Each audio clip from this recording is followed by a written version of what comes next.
तो मैं आपको सिर्फ ऐसे ही कुछ 5 इडियम्स बताऊंगी जिसकी वजह से आपका जो स्पीकिंग का स्कोर है इंक्रीज हो जाएगा।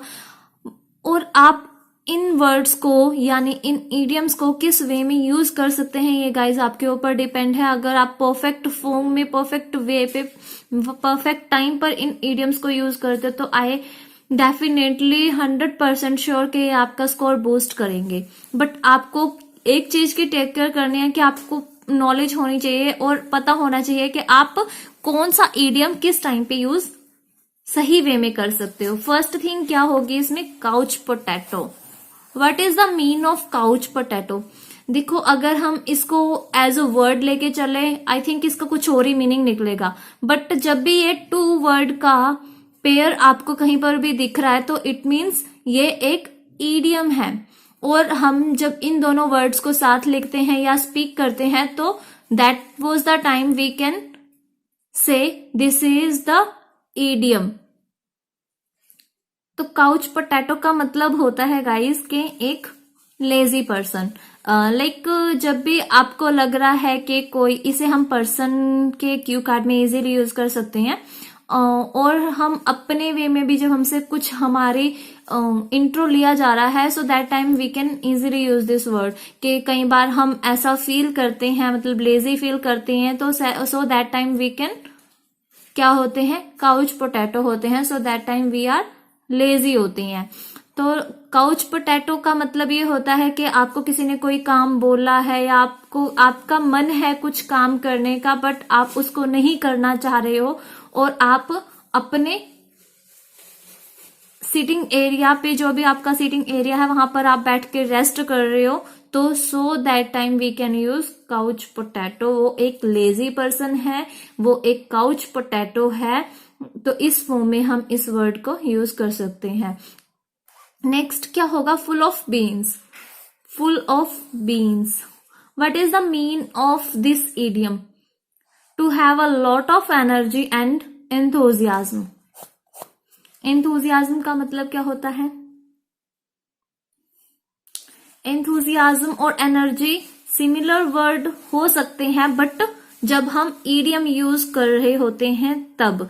एंथुजियाज्म का मतलब होता है जब कोई फुल एनर्जेटिक पर्सन हो, उत्सुक हो किसी कार्य को करने के लिए, so that time we can use enthusiastic, so that time we can use that word.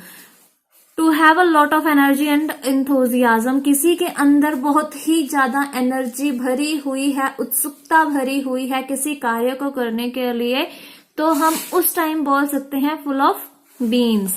कि मैं आज का एग्जाम देने के लिए बहुत एक्साइटेड था, तो so that time we can use this idiom in our speaking कि मैं बहुत फुल ऑफ बीन्स था।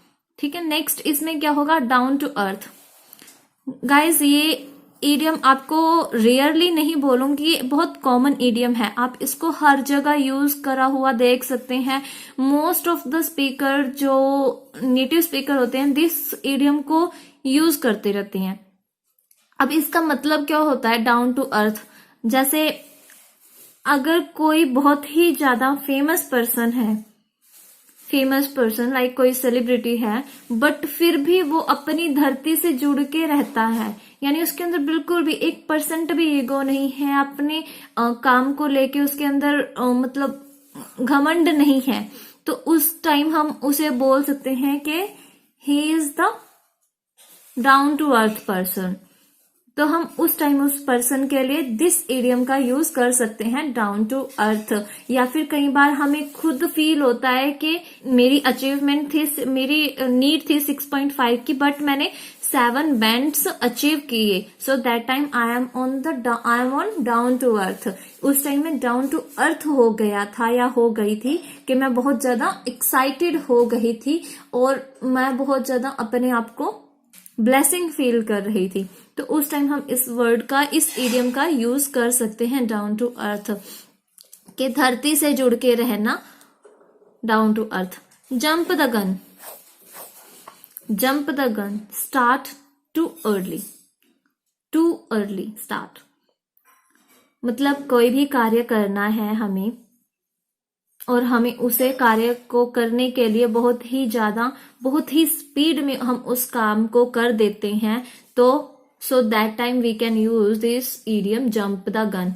अगर इसका एग्जाम्पल दूं, जैसे कि कुछ स्टूडेंट्स होते हैं टास्क 1 टास्क 2 में वो ब्रेनस्टॉर्मिंग नहीं करते और ब्रेनस्टॉर्मिंग किए बिना ही अपना टास्क स्टार्ट कर देते हैं।